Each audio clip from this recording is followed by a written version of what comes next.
now we'll talk about the Florida game. So, like I said, last week I had Florida fifth in my top five, made me look great. They went on the road and beat Tennessee, or they beat Tennessee, and they lost at home against unranked Missouri.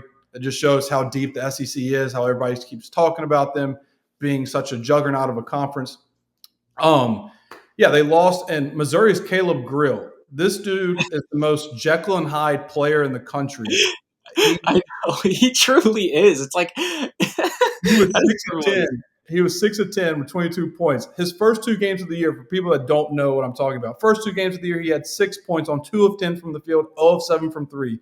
His next four games, he had 33, 15, 25, 14. His next three games after that, he had 8 points total on 3 of 12 shooting, 2 of 10 from the field. And now his most recent three games, he had 10, 13, and 22 points off the bench and an upset. This guy is Jekyll and Hyde written all over him.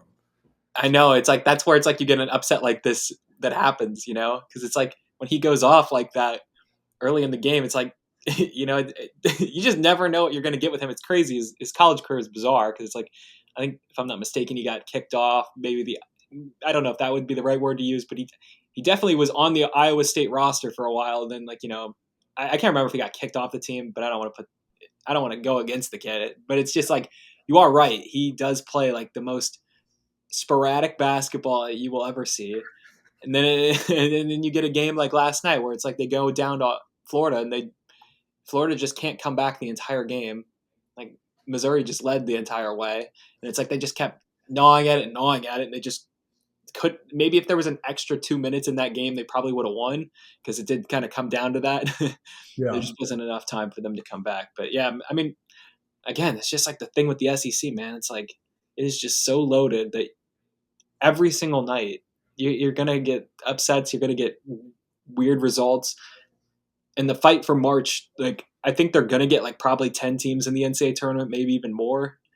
Missouri is one of those teams that can certainly play their way into like maybe being a 10 seed or first four range. And they're 14-3 right now. I mean, Yeah, I mean, to me, they're in because they're 14-3, like you said, and they just knocked out number 5 on the road. yeah, Obviously, if they go on a the skid here, Kansas win earlier in the year, yep, Kansas. back in December. So So yeah, they have two massive wins, 14-3, and I give them credit. I kind of mocked Missouri going into the season with how they got Mark Mitchell from Duke, and they basically just completely did a haul on their roster with transfers. And that can be great, that can be bad. I But they were know. winless in the SEC last year, so clearly that something needed to change. And I'll give them credit; they changed, and boy, did they change dramatically. And it's been for the best for them. Yeah, absolutely. Because it's like they were so bad last year. So it's like you can't even like really write them off at the moment because it's like they're winning and they're much better than they were last year. And Yeah, it's like last year's roster is not beating Florida like this year or even beating like Kansas. They yeah. almost, they almost beat Illinois. I mean, like they're definitely not a bad basketball team. Like that's for sure. I think you're right. They're going to probably make the tournament as long as they just don't completely like the bottom falls out. But I don't think that's necessarily going to happen. So And a guy like Grill off the bench, man, that is the type of guy that has a first round upset. So if they're a high seed, if they're a 9+ and they play a low seed, then all of a sudden that's upset alert. Like it could be a what's his name, Jack from Oakland last Golke, year. yeah, Jack Golke from Oakland, yeah. Yeah, it could be Jack Golke last year from Oakland, where you just catch fire. This white guy comes off the bench and No, just that's a good point. I mean, Caleb Grill actually is the type of player that would do that. That is a good point.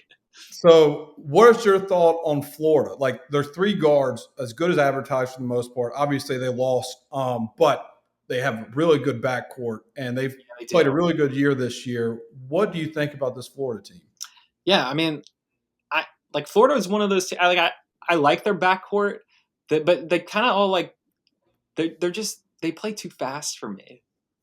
You Yeah, know, that's like kind of my thing. I don't know. Florida's like one of those teams I still can't really figure them out either. Like I have trouble like completely buying into a Todd Golden team. Also with like I don't even really understand what's happened off the court with all that stuff, but it's just like that's just been completely forgotten about. But anyway, I don't know. I don't know if that's a team I want to buy into. Like yeah, just that's fair. that's my opinion. I mean, even without the Missouri, like even if they beat Missouri, I just still don't know if like I'm buying fully into them. Yeah, no, that's fair I because mean, I like their backcourt. Like I like Elijah Martin a lot. Walter Clayton's been really good. I Yeah, don't know. It's like so you got to make.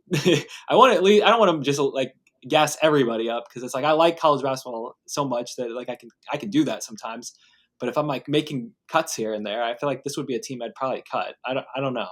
That's that's just my opinion. I'm not like really bringing a whole lot to the table with my analysis on this. It's just that's just kind of where I stand. I don't know.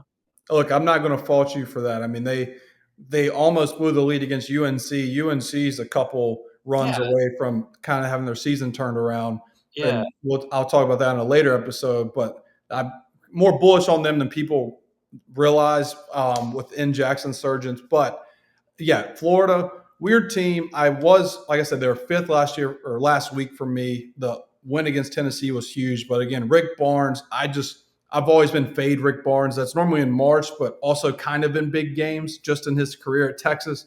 That's I think what it is again, That's when Duke I feel like fan. I would just throw away that game in a way because it was like Yeah. they just jumped on him and it was just kind of over.